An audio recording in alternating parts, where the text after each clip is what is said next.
Assalamualaikum warahmatullahi wabarakatuh. Perkenalkan, nama saya Rama Putra Ridoholik.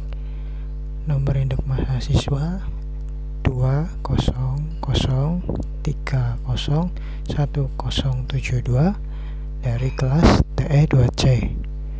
Pada kesempatan kali ini saya akan sedikit menjelaskan tentang apa itu FMA atau Failure Mode Effect Analysis.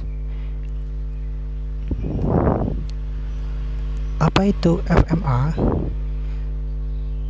Failure Mode Effect Analysis adalah suatu analisis yang dilakukan untuk dapat menemukan efek atau dampak yang berkemungkinan akan membuat kesalahan atau suatu hal yang tidak diinginkan pada suatu alat atau suatu proses. Jadi FMA itu merupakan suatu metode analisa potensi kegagalan pada dunia industri yang dilakukan pada tahap awal pembuatan suatu alat atau melakukan kegiatan sebelum dilakukan pekerjaan tersebut. Lalu fungsi FMEA sendiri adalah memudahkan dalam menganalisa permasalahan yang kemungkinan akan muncul pada suatu alat yang dibuat atau pada suatu proses untuk mengambil tindakan, mengidentifikasi, memprioritaskan, dan membatasi, menghilangkan atau mengurangi kegagalan sehingga dapat menentukan bagaimana tindakan pencegahannya. Jadi fungsi FMMA adalah sebagai berikut ini: untuk mengidentifikasi, memprioritaskan, dan membatasi, menghilangkan atau mengurangi kegagalan, untuk menentukan nanti bagaimana tindakan pencegahannya supaya hal-hal tersebut tidak terjadi.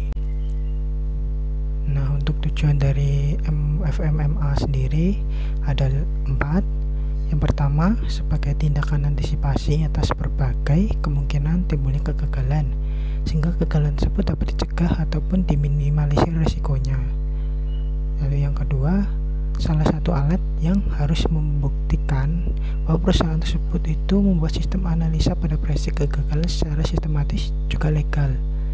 Yang ketiga adalah suatu persyaratan yang wajib untuk dunia industri sehingga produk yang dihasilkan itu nanti dapat diterima oleh konsumen. Nah, yang terakhir itu adalah suatu metodologi yang efektif dalam mengidentifikasi dan memperbaiki kegagalan dari awal atau dari sejak dini untuk solusi biayanya lebih rendah. Selanjutnya, untuk penyusunan FMMA sendiri, FMMA disusun berdasarkan panduan dari Handbook FMEA yang diterbitkan oleh AIAG dan FDA.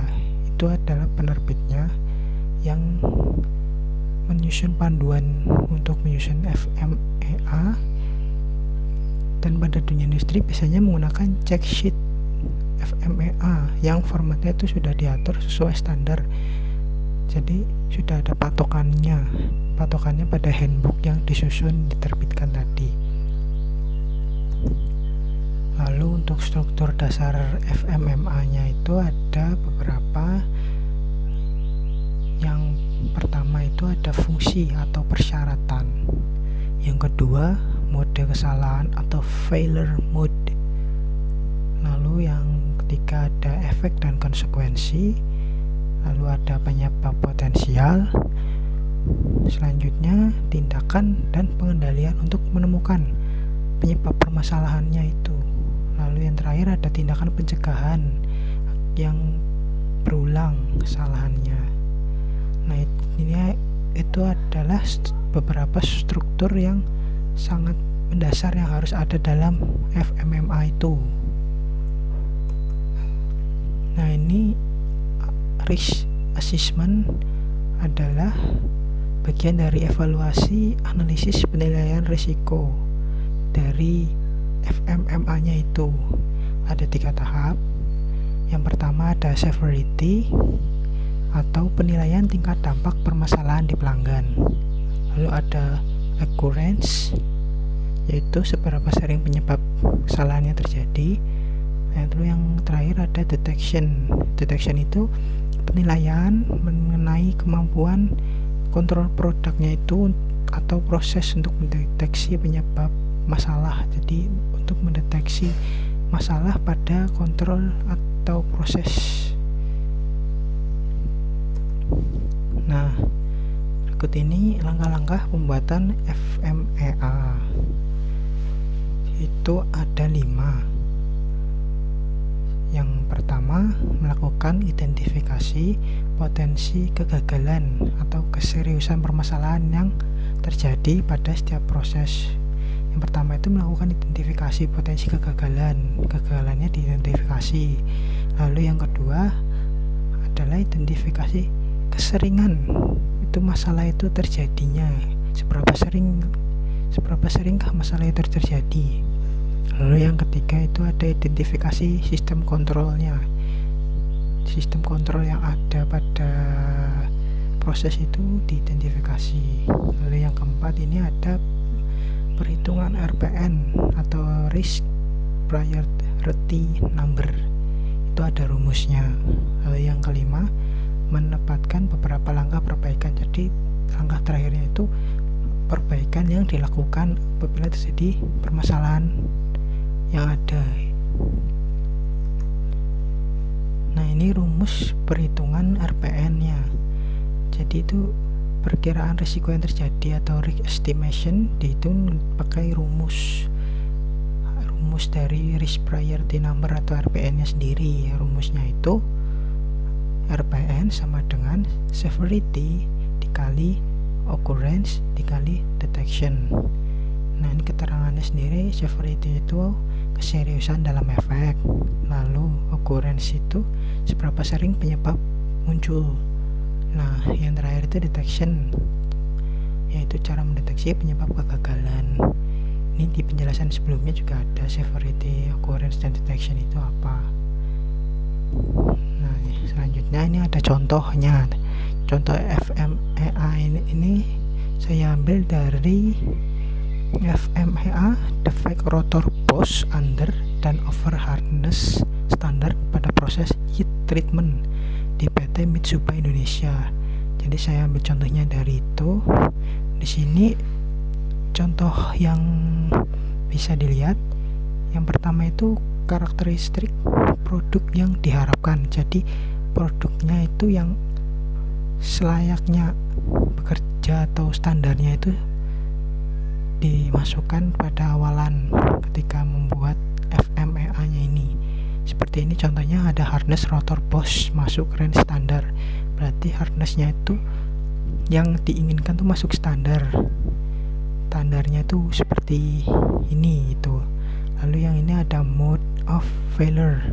Itu ada beberapa kesalahan pada entah proses atau pembuatan atau penggunaan dari harness ini.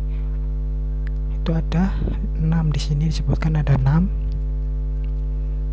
Nah, setelah diidentifikasi dari apa saja permasalahannya, lalu diidentifikasi penyebabnya, the cause of failure. Nah, ini penyebabnya kenapa kesalahan-kesalahan itu bisa terjadi. Di sini dijelaskan the cause of failure. Kayak pertama itu ada variasi kekerasan terlalu lebar. Itu penyebabnya ada setting oli at pressure terlalu tinggi. Setelah diketahui penyebabnya, itu ada efeknya atau bisa dikatakan lain itu akibatnya gitu. Kayak ini akibatnya ada beberapa, bisa dilihat dari yang ambil contoh yang pertama ini. Efeknya atau akibatnya hasil pengecekan kekerasan atau harness pada bagian core terlalu menyimpang. Itu karena setting oli pressure terlalu tinggi.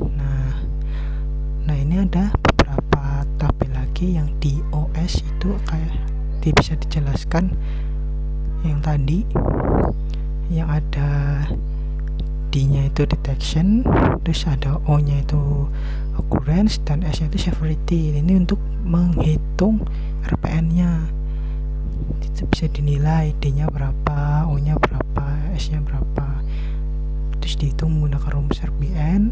Setelah dirumus nanti kita bisa susun berdasarkan tingkatannya atau ranknya, mulai dari yang paling berisiko tinggi sampai yang terendah itu bisa disusun berdasarkan RPN-nya.